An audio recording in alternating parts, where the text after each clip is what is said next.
So this is a study on sexual behavior in China. I just found it's quite interesting. So, 2013 study published in the Lancet in China found that the sexual frequency of Chinese adults range from once a week to once a month on average. And also, according to the 2005 direct survey, Japanese couple have, can you guess how many times a year? One time a day? 45 times a year. 45 times a year? A year. So which means... It's almost once a week. Yeah. Almost once a week or yeah, once in 10 days? A little bit less than, yeah. Whereas Russian couple have... You can take a guess. How many? Can you guess? Take a guess. 50. A year? 100. More. 150. 143 times a year. Almost. Which is the top 3 in the world, followed by Greece and Brazil. You mentioned about like sexual constitution, but it's quite different. For back to the China, some people argue that the frequency of China reflects of Chinese traditional philosophy, Confucianism. So this means the philosophy places a strong emphasis on the family value, which leads to the sex as pre-creation. You know, the like offsprings. For giving birth to kids, right? Yeah, not for pleasure. So, not for pleasure. Yeah, and also China used to have like one child policy in the past. They used to have this law before. Yeah. I think it's cancelled now. It changed to 3 now. Okay. But used to be like 40 years ago. One child in one family, I've heard about it. Yeah. And the Japanese don't really, sex is not a priority. So really? Oh, what do you think about this? That's sad. I think it's one of the most amazing things that you can experience with your partner. And like you can experience each other, try different things. And I think it's a very important part. And for example, if I'm not matched with my partner in this thing, it's not going to work. So you just leave it? Yeah, I'll just quit it, right. So how many times you prefer? It's like... I'm actually dating a Brazilian guy. Oh, okay. Yeah, Russia and Brazil. Did you say about your statistics that Brazilian is number 2 in the world? So it's Greece, Brazil, and Russia. So it's good combination, though. I'm dating a Brazilian guy. So it's good combination. Yeah, I'm dating a Brazilian guy, and like I don't think I'm gonna have any issues with this. Okay, so just no comments. Okay, that's good then. Can we move on next question? Yeah. Okay. How do you keep yourself as a happy person? And how do you practice and maintain your mental well-being? And how do you lift up your energy? It's usually sport. Yeah. Sports. Different kinds of sport. I just started tennis recently, and I really enjoyed. エビデンスレベルの高い研究によると、36分間の有酸素運動でうつ病の有無にかかわらず気分が改善することが証明されています。この改善はエンドルフィンの分泌によるもので、快感や満足感をもたらす神経伝達物質ドーパミンの生成を促します。I do yoga. I ran HBF run in May, and it helps me to like avoid any anxiety, any depression, because we are all human beings, and sometimes we struggled with some emotional things. Yeah. Sometimes we feel lonely. Sometimes we need more support from our relatives, our friends, and like our partners. And that's normal. 生きている限り悩みや不安を感じるのは自然なことだと言っています。それは人生の一部であり、成功や自己理解のきっかけになることもあります。それをどう乗り越えるかという姿勢です。生物学的にも運動こそが一番の不安や悩みの発散方法だと言っています。Yeah, sometimes you struggled with your job, your career or something. And that's normal. I think the sport is the best thing to decrease your stress. Yeah.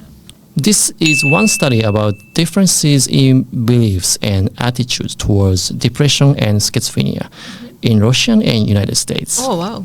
Because I'm a mental health OT. So. Of course. And there are 607 participants, and researchers are trying to find how Russian reacts and deal with the mental health issues compared to American and Russian. The interesting part is that the Russian people are being less likely to turn to someone they trust. So they don't really want to say that you have problem, even though you have trust someone, and more likely to deal with the problems on their own. And whereas the United States, like American people, are more likely to rely on the professional help, like psychiatrist or psychologist, therapist, or therapist, for disorder. That's a huge difference between Russian and American. What do you think about this one? 僕がニュージーランドで精神科のセラピストで働いた時にこのジャーナリングを使って患者さんと対応していました。自分を俯瞰的に客観的に見るメタ認知を伸ばしてメンタルヘルスを改善していきます。患者さんからの評価が高く、これを日本人の皆さんにもシェアしたいと思います。またセラピストの僕がおすすめするストレス軽減アイテムを Amazon で載せています。詳しくは概要欄で。Lately, this trend came to Russia as well.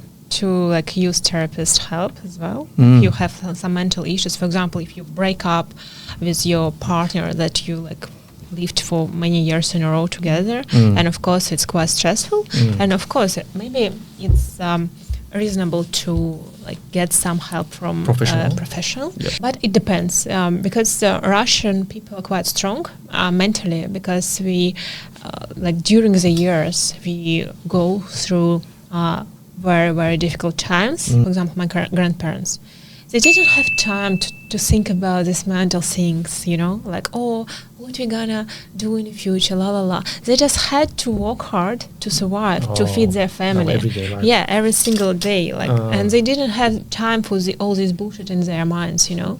今アナも話した通り、生活の基盤と日常のルーティンこそが人生であり、生活に構造をもたらし悩みや不安を軽減するという日本的な幸せの哲学本。Because sometimes people just overthinking. It's only because they have too much time and too much benefits of like modern society. Like you have different stuffs at home that helps you to do your homework, for example, like washing machine, like dish machine, blah blah blah. Yeah, but my grandparents didn't have it. They didn't have time to think about it. Yeah. More people nowadays. They overthinking. Yeah. Okay. They try to find some answers for like I don't know questions. So keep it busy for every day is better. Yeah, just do something like. Work hard, go do some sports, help Tennis, someone, right? Yeah. Sometimes we don't have to think that much about this. アナが言ってたことに類似して、ニーチェが言うように人生そのものは普遍的な意味がないとしても、それは絶望ではなく、むしろ意味を自分で生み出す自由の源泉とも捉えることができます。人生に意味がないからこそ、日常生活で意味を作り上げ、忙しくすることこそが生きがいかもしれません。人生の意味を捉えすぎて、例えば自分探しにインドにいたところで人生の本質はあまり理解できません。ニーチェも似たようなポイントを言ってるんで、よかったらこの本を読んでみてください。